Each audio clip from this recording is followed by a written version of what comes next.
Voltamos então a falar da aprovação do registro definitivo da vacina da Pfizer aqui no Brasil.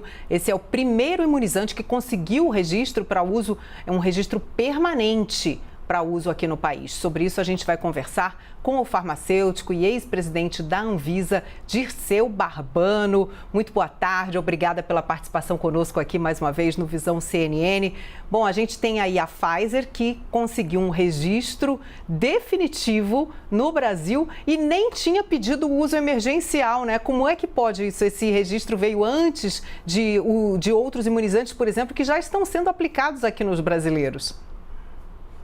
É uma excelente notícia, né, cara? Porque, de fato, nós temos agora as vacinas já aprovadas para uso emergencial, com as restrições que esse uso emergencial determina, mas nós temos uma vacina com o registro definitivo e que pode ser comercializada, entregue ao governo a qualquer momento, independentemente de qualquer outra decisão. Isso, de fato, representa um avanço e mostra que o nosso problema não é a agência reguladora. Nós temos problemas de dependência das vacinas, tanto da China quanto da Índia, e essa, ainda que aprovada, claro, depende primeiro do acordo da Pfizer com o Ministério da Saúde, para poder fornecer para o governo, e depois da disponibilidade também da própria Pfizer ter vacina para fornecer ao Brasil. Agora, Dirceu Barbano, só uma especificação. O registro permanente, definitivo, é diferente do uso emergencial. Não é a questão da qualidade da vacina, é a questão do pedido que foi feito à Anvisa, né? Para qual tipo de registro essa vacina estava solicitando? O uso emergencial, ele se justificava ainda em momentos que haviam detalhes que não tinham sido concluídos em relação aos estudos das vacinas, tanto da Coronavac junto com o Butantan, quanto da vacina de Oxford junto com a Fiocruz. Mas quando há a disponibilidade completa desses dados, é possível que se peça o registro definitivo. Assim fez a Pfizer há cerca de 17, 18 dias atrás, e assim fez também a Fiocruz com a vacina de Oxford. A Anvisa, como a da Pfizer foi pedida primeiro, o registro definitivo foi analisado primeiro e hoje saiu essa decisão. Tenho aqui comigo o Kenzo Matida, também a Roberta Russo, também vou fazer perguntas. Kenzo, primeiro você então. Obrigado, Carla.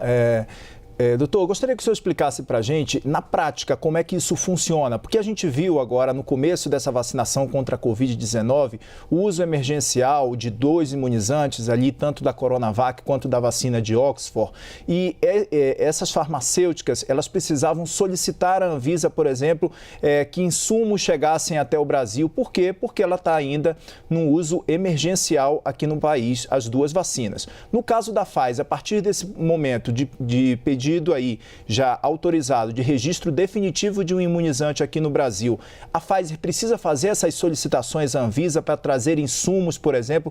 A gente sabe que até o momento não há nenhuma assinatura de contrato nem de trazer as doses prontas, nem de transferência de tecnologia, mas há necessidade de a farmacêutica informar isso à Anvisa para trazer esses imunizantes para que eles entrem no nosso país, ou não há mais necessidade disso? Kenzo, é importante separar o tipo de autorização da dependência de tecnologia que nós temos.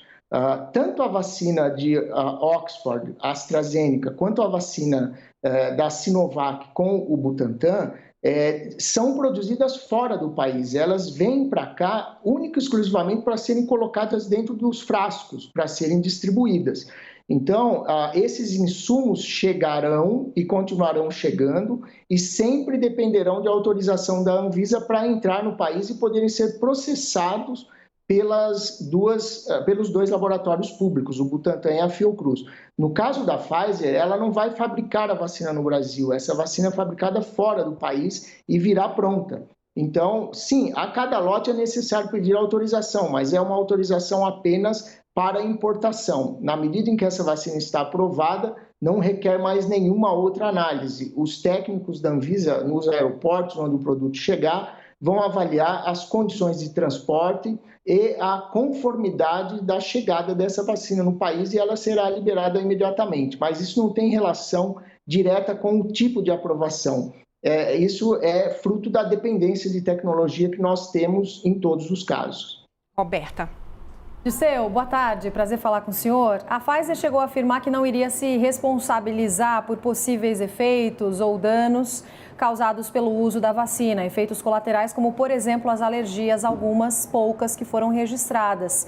Isso justificaria o governo brasileiro não querer comprar as doses ou não conseguir finalizar essa negociação e ainda, que seja discutida que estados e municípios se responsabilizem por essas possíveis ações? Isso deve ser uma preocupação?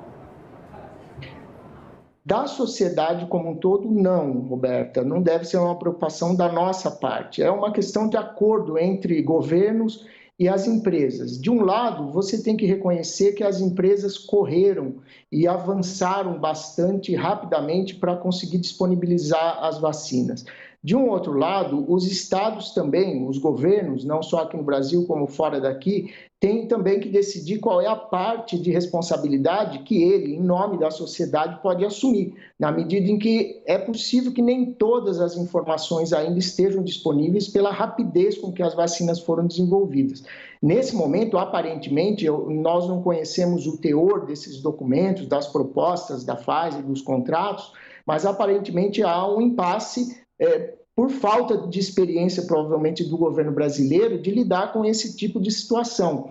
E, claro, que depende também da compreensão da Pfizer de dialogar da forma necessária com cada um dos governos em cada um dos países. Nós temos uma experiência muito grande nesse tipo de incorporação de tecnologias de vacinas. Então, o governo brasileiro, os técnicos do Ministério, sabem o que é necessário que conste nos contratos. E a Pfizer conhece bem também, porque fornece medicamentos para o governo brasileiro. O que se espera é um bom senso por parte da empresa, mas também o uso da experiência e do bom senso e da responsabilidade por parte do governo para que esse impasse não inviabilize a chegada da única vacina que agora tem registro definitivo no país.